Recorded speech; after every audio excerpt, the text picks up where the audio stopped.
Hello everyone, a warm welcome to this channel. Today in this video we will talk about 10 short habits that will help you speak efficient English. So let's start with the first habit. The first habit is to write things down. Writing does help us remember far better than just reading because while writing you imprint your thoughts not only on paper but also on your mind. Studies have shown that the more senses you use to process information, the more likely you will remember it. Reading is simply visual. Writing adds a tactile element.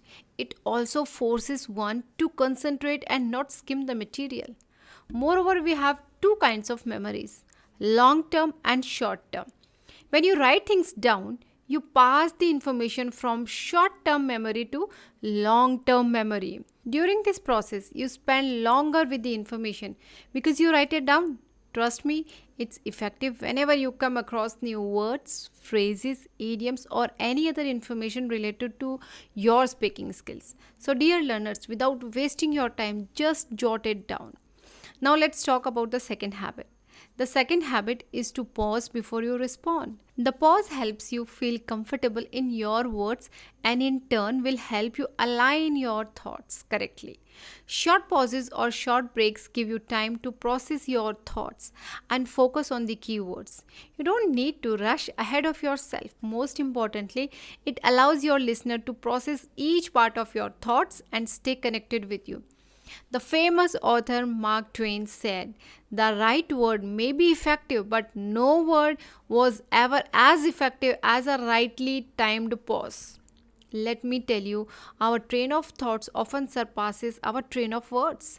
We need to pause to make them match and run together. Always remember, English is not about speaking fast. It is all about how you express yourself. The most important factor in speaking English is not what you say, it's how you say. So just don't rush while speaking. Take a pause and then speak. The third short habit, prioritize your task for a day. Limit your to-do list to the top most important task. Now the question arises, what should be the important tasks of the day that would lead to achieving your goal of English speaking? Let me talk a little bit about this. People mostly wake up and ask for bed tea or coffee. But you are an English learner. Instead of asking for a bed tea, you should ask for a bed English. Bed English may sound weird, right? But it's an incredible habit for learning English.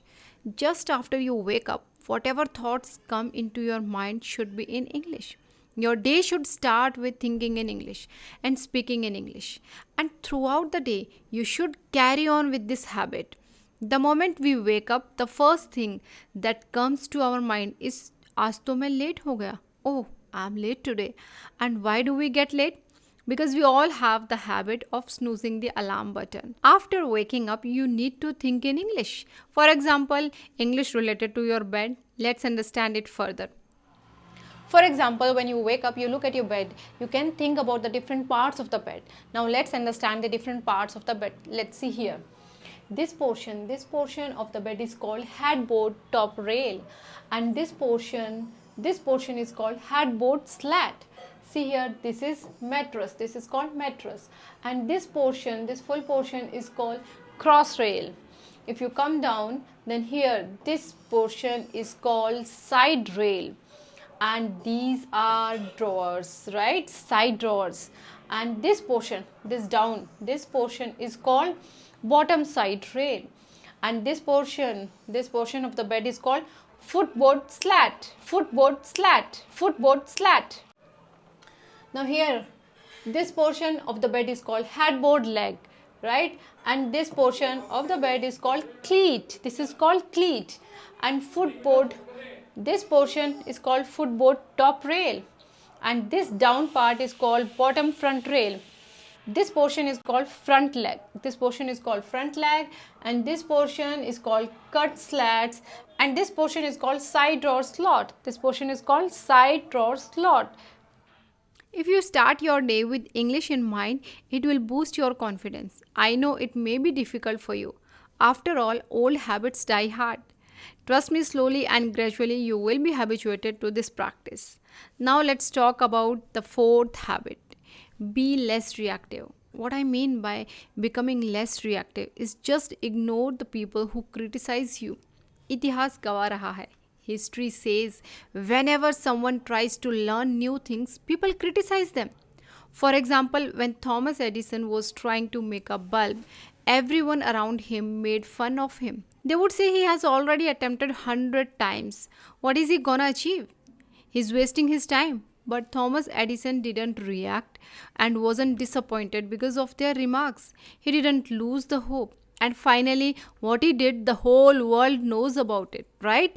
So, my dear learners, be less reactive. Whenever people make fun of your English, you don't need to react. Because the people who laugh at your pronunciation, at your broken English, and criticize you, one day they will be surprised at how you have improved your English.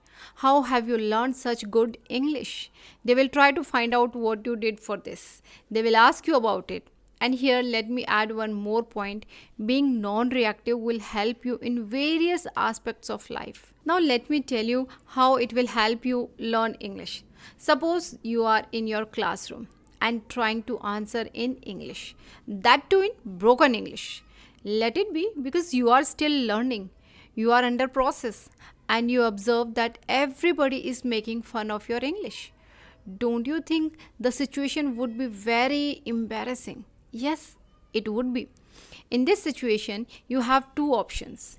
Either you react or lose your emotional stability, which will add up your stress level. You will not only deliver your message incorrectly but also lose your confidence. And that's it. You are out of the game. But if you choose the second option, and in the case of this option, you are not on the ground of being a reactive person, you are a non reactive person. Suppose you are a non reactive person during the English learning journey. You are in a classroom and trying to answer in broken English. Your friends are making fun of you. But remember, you are a non reactive person this time. What happens? You will not lose your emotional stability. It will allow you to analyze the situation objectively or help you communicate constructively. It will not only uplift your confidence but also help you to align your thoughts, isn't it? But if you are constantly reacting to the people around you, you are not living your life. My dear learners, being a non reactive person is like having a superpower. Don't mind the people who backbite about your English, ignore them. Always remember, dog can bark at the moon, but it cannot bring it down. The fifth habit, find hobbies that engage your mind and soul. The most important thing is to find an activity that you enjoy the most and stick with it. Here, you could play some small games that engage you in English, like vocabulary chain, guessing a word, completing a sentence, and many more. Find a TV program that is appropriate for your age, class, and learning level of your English. Let's see the sixth habit. Speak in English as much as you can. Rather than going for any English coaching, you better start to swallow, eat, laugh, react, and sleep with the English language in your daily life. First, for the time being, minimize Hindi or your mother tongue from your everyday life and replace your old habits with new habits of learning English. If you watch only Hindi movies and Hindi web series or listen to Hindi songs of Bollywood and do everything in Hindi, then it is the right time for you to change these habits. Activate channels on your TV that would help you to absorb more English. Start listening to English songs. Turn on the subtitles if you are having difficulty understanding the accent. You will need a lot of patience, but trust me, this really helps. That's how you could brush up your English. The seventh habit is practice. Practice is the powerful source of learning English. Speak whenever, wherever, and however. Try to grab every single moment to speak in English for your practice. It doesn't matter if you talk with the wrong accent. It's completely fine because you are learning and you have all the right to make mistakes and learn from them. Forget how people would judge you. Forget how people would think of you. All these stuffs don't matter. Just speak as much as you can. If people don't understand you, repeat it, but don't quit practicing. Let's talk about the eighth habit. Speak more than you listen. People generally advise listening more than you speak, but this rule is not applicable while learning a language. Always remember that speaking is a stepping stone for non native speakers to learn English. Let's understand this. Reading is an individual task, but speaking is an interactive process. You can appreciate others' ways of thinking and ask many questions through speaking. This helps your mind understand how certain parts should link together while speaking. Speaking has a positive impact on reading cognitively. If you really want to tune into the language swiftly, you must speak as much as possible. Therefore, for the students who are horrible at listening, I always recommend that they work through speaking first. Moreover, speaking gives a chance to clarify meaning and encourages learners to revise their understanding constantly. The ninth habit is having no validation and expectations from others. The next compelling habit is to be independent while learning this language. Sometimes we expect somebody to appreciate or motivate us during this learning journey. If this doesn't happen, we become very sad. But always remember, you don't need any kind of validation, recognition, and acknowledgement about your ability to learn this English language. However, nobody is gonna come and pat your back for your efforts. Let me give you one example. Whenever you wear a new dress, you crave appreciation, and when nobody praises you for the dress, you become sad. You get disappointed. You feel that nobody noticed it and you start doubting your choice. But in another case, when someone compliments you, you feel exuberant, isn't it? I want to draw your attention here. Do you really need your friend's validation of whether your dress is good or not? No, you don't need. That's your choice. Suppose you speak broken English and your friends laugh at you. Let them laugh because you made the choice to learn this language at any cost.